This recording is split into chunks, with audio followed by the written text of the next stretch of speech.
লজ্জা। আজকে 3 মাস পরে আহতরা হচ্ছে ন্যূনতম চিকিৎসার জন্য আসছে।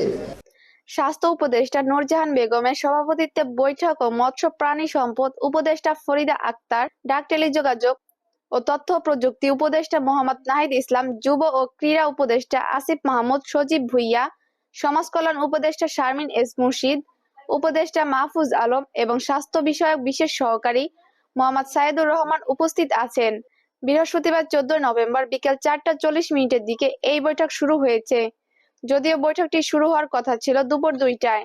এই সময় আহতরা 7 দফা দাবি তুলে ধরেন। তাদের দাবিগুলো হলো, গণ অভ্যুত্থানে আহত যোদ্ধাদের অতি দ্রুত মন্ত্রী বা উপদেষ্টা আহত হলে যে মানের চিকিৎসা দেওয়া হতো সে মানের চিকিৎসা দিতে হবে। গণ অভ্যুত্থানে যারা আহত হয়ে নিজ খরচে চিকিৎসা নিয়েছেন তাকে চিকিৎসা খরচ পরিশোধ করতে হবে। গণ অভ্যুত্থানের শহীদ পরিবার ও আহত যোদ্ধাদের সম্মাননা কার্ডের মাধ্যমে একটি প্রজন্ম পর্যন্ত মাসিক ভাতা ও পুনর্বাসনের ব্যবস্থা করতে হবে। গণ অভ্যুত্থানের শহীদ ও আহত যোদ্ধাদের স্মৃতি ফাউন্ডেশন নামে জাদুঘর নির্মাণ করে প্রতি বছর 1 জুলাই থেকে 5 আগস্ট পর্যন্ত শহীদদের স্মরণে গণস্বাক্ষর কর্মসূচি আয়োজন করতে হবে।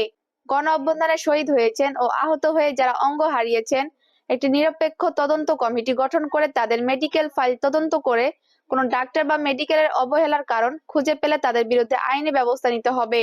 দ্রুত সময়ের মধ্যে গণহত্যাকারী আওয়ামী লীগ ও তাদের সহযোগীদের বিচারের মাধ্যমে শাস্তি নিশ্চিত করে সেই সংগঠনকে নিষিদ্ধ করতে হবে। সেগুলোর সমন্বয়ের মাধ্যমে আমরা নিশ্চিত করতে চাই আমৃত্যু এই অভ্যুত্থানের সকল আহত যোদ্ধাকে সম্মানের সঙ্গে তার সকল ধরনের চিকিৎসা, পুনর্বাসন এবং কর্মসংস্থানের ব্যবস্থা করা হবে।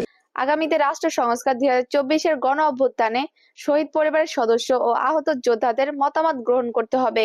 উল্লেখ্য, গতকাল বুধবার উন্নত চিকিৎসা ও পুনর্বাসনের দাবিতে রাজধানীর জাতীয় অর্থোপেডিক হাসপাতাল ও পুনর্বাসন প্রতিষ্ঠানের পঙ্গু হাসপাতালের সামনে অবস্থান নিয়েছিলেন জুলাই-আগস্ট গণ অভ্যুত্থানে আহতদের একাংশ।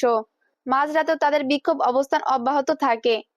পরে রাত 2:30টার দিকে অন্তর্বর্তী সরকারের 4 উপদেষ্টা সেখানে উপস্থিত হয়ে দাবি মানার এবং আহতদের প্রতিনিধি দলের সঙ্গে আজ দুপুর বৈঠকের আশ্বাস দিলে হাসপাতালে ফিরে যেতে রাজি হন বিক্ষোভকারীরা। এই ধারাবাহিকতায় আজ এই বৈঠক অনুষ্ঠিত হচ্ছে। গত রাতে আইন উপদেষ্টা আসিফ নজরুল ও মৎস্য প্রাণী সম্পদ উপদেষ্টা ফরিদা আক্তার, স্থানীয় সরকার উপদেষ্টা আসিফ মাহমুদ, সজীব ভুঁইয়া এবং উপদেষ্টা মাহফুজ আলম জাতীয় অর্থোপেডিক হাসপাতাল ও পুনর্বাসন প্রতিষ্ঠানের সামনে উপস্থিত হন। এ সময় স্বাস্থ্য বিষয়ক বিশেষ সহকারী মোহাম্মদ সাইদুর রহমানও তাদের সঙ্গে ছিলেন। সে সময় অবস্থানরত জনতার কাছে দুঃখ প্রকাশ করে উপদেষ্টা মাহফুজ আলম বলেন, আগামীকাল আজ দুপুর 2টায় সচিবালয়ে বসে আপনাদের প্রতিনিধির সঙ্গে আমরা কথা বলবো। আহতদের চিকিৎসা ও পুনর্বাসনের একটি রূপরেখা তৈরি করে তা ডিসেম্বরের মধ্যে বাস্তবায়নের প্রতিশ্রুতি দেন মাহফুজ আলম।